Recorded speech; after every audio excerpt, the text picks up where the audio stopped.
good. So thank you so much for allowing me to come into your classroom. I really appreciate you allowing me to sit in for the entire duration of the period, especially allowing me to walk around and speak to the kids to see how they felt throughout the lesson, and also to just check up on what they were doing. My first question that I wanted to ask you was, how did you think you did? And I would love to hear any feedback that you have about your lesson. How we did. Well, as a teacher, you're always going to criticize yourself, so you always think that you can always do better. But I think it went well, and certain aspects went well, and then there were some parts that I figured, like, you know what, if I had to do it again, I'd probably change some of the things that I did. But of course, it's always going to happen.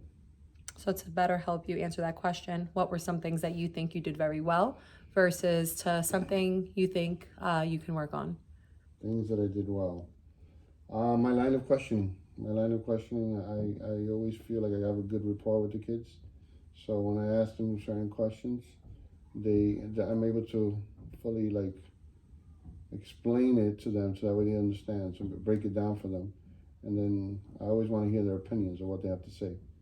So they're able to listen to each other on what one person thinks, and then there's always time. I always give opportunities for other people to express how they might feel the same way or think the same way, or if they have a difference of opinion. And I'm totally okay with that. I like when they have differences of opinion, because that's the way the world is.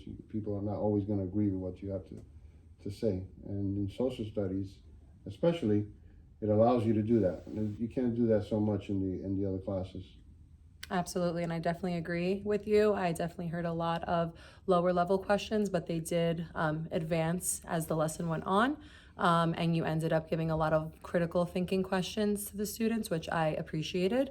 And it continued the conversation very well. So yourself and the class had a very nice discussion about the Paleolithic and the Neolithic age. So I definitely appreciate the hard work that you put in making your classes very social amongst the students, and I am sure that the students appreciate that as well. Is there anything that you think you would have liked to work on more in this lesson? Well, one thing that which I forgot to say, was that the only part I don't like is I feel like sometimes the lessons are restricted with time.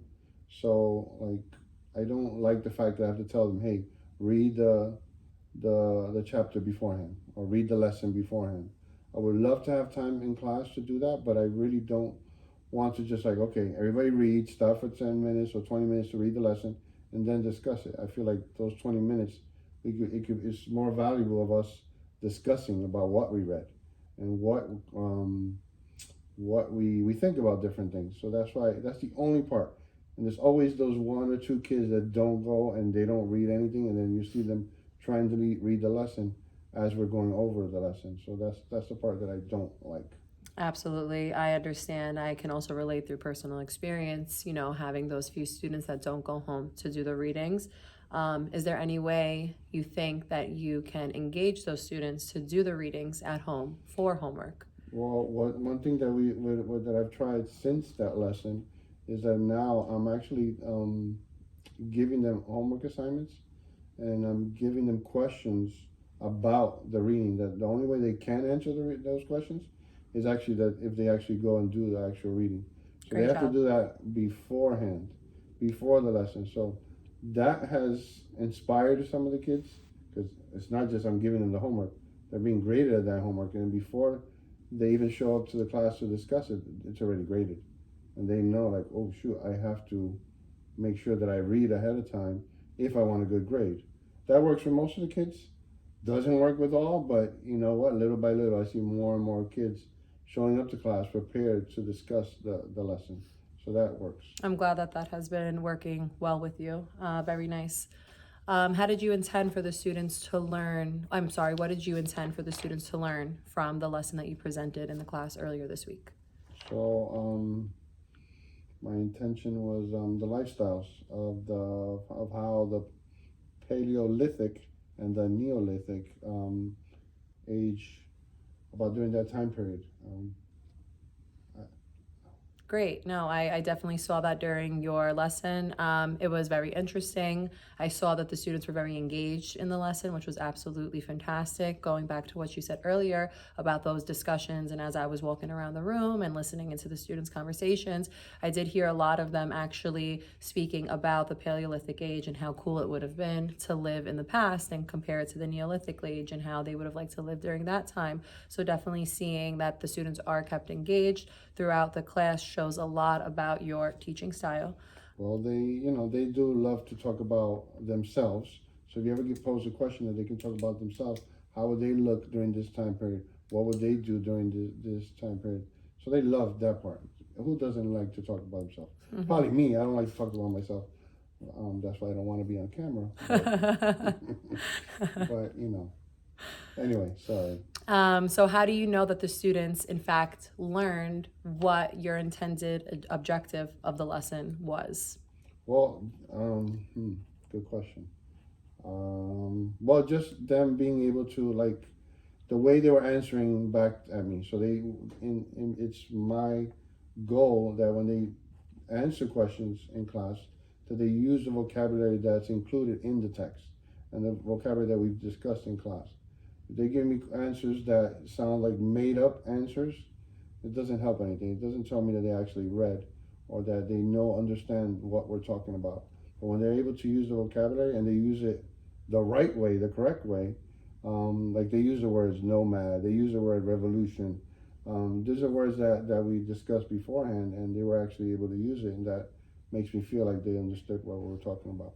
Excellent. Very good job, Mr. Espinal. I did hear a lot of the students actually use the word nomad, and some of them I actually heard singing a song that they know that has the word nomad. So that actually leads into my next question, which was, how do you think you did when it came to making a personal connection to the students with the lesson that you intended earlier this week?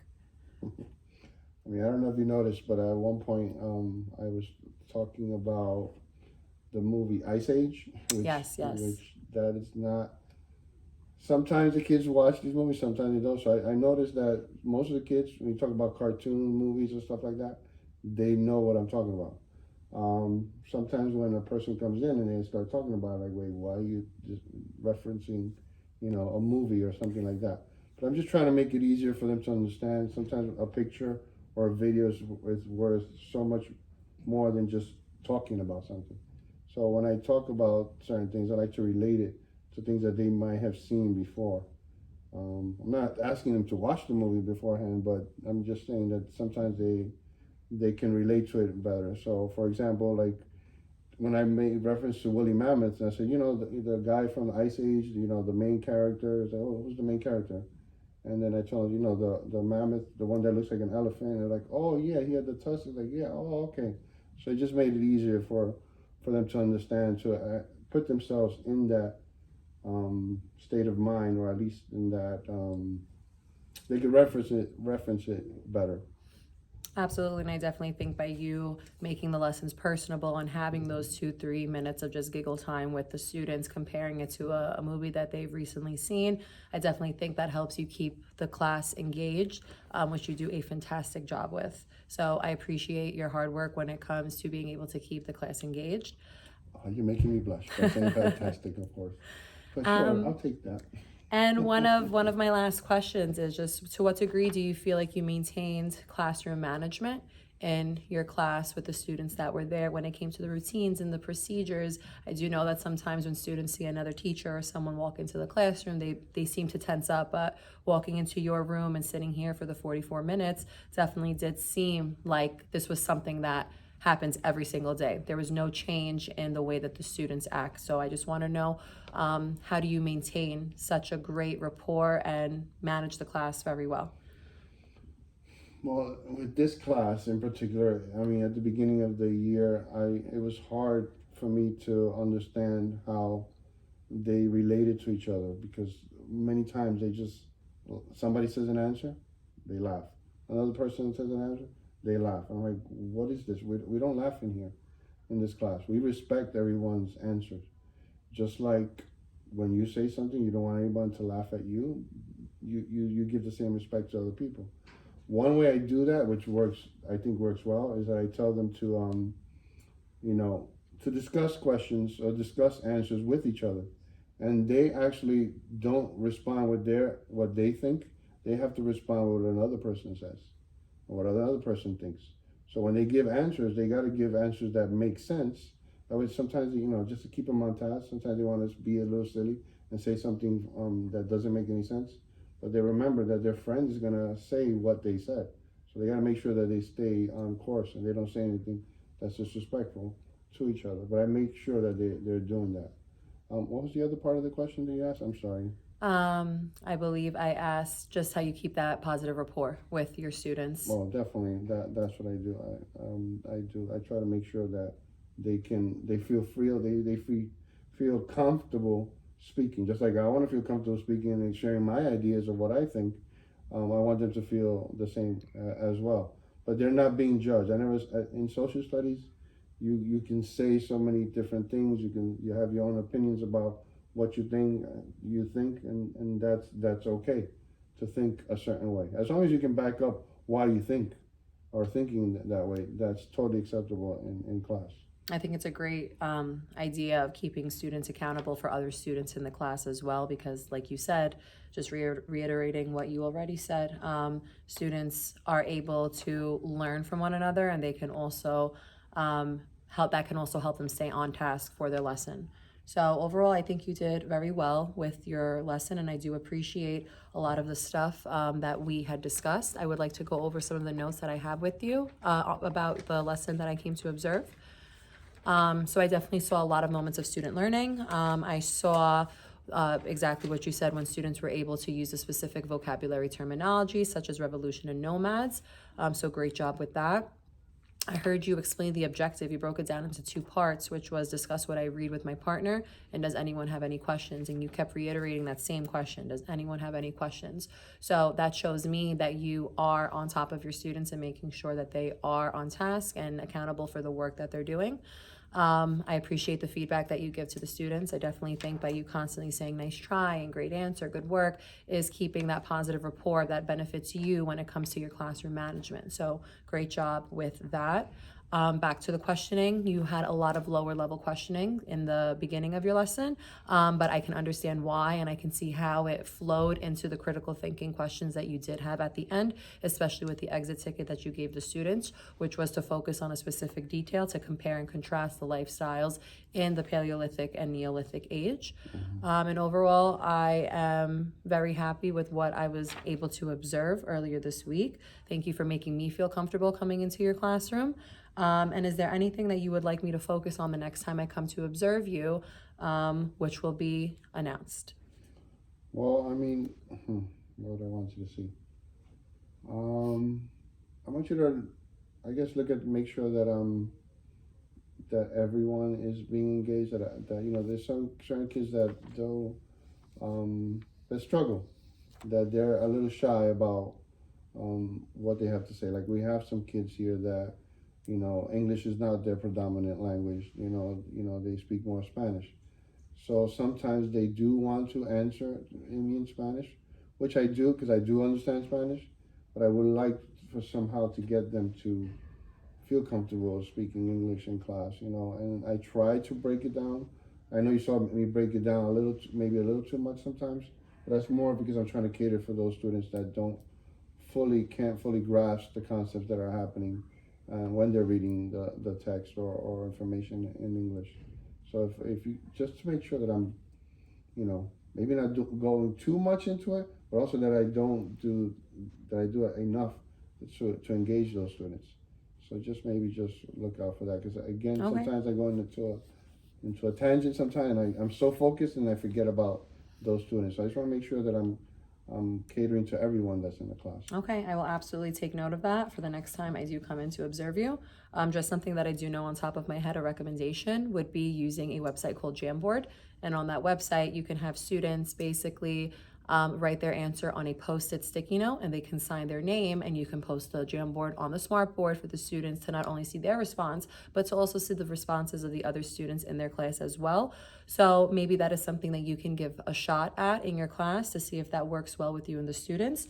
I will definitely get back to you with a few more resources and materials that can benefit you in making sure that all students are participating and for all of them to be able to express themselves in your class.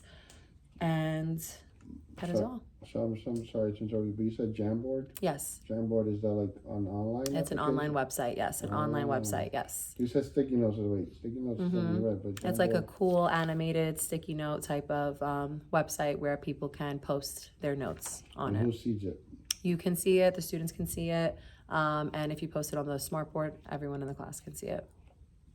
Is it anonymous for the kids? It is anonymous unless you make them sign their name.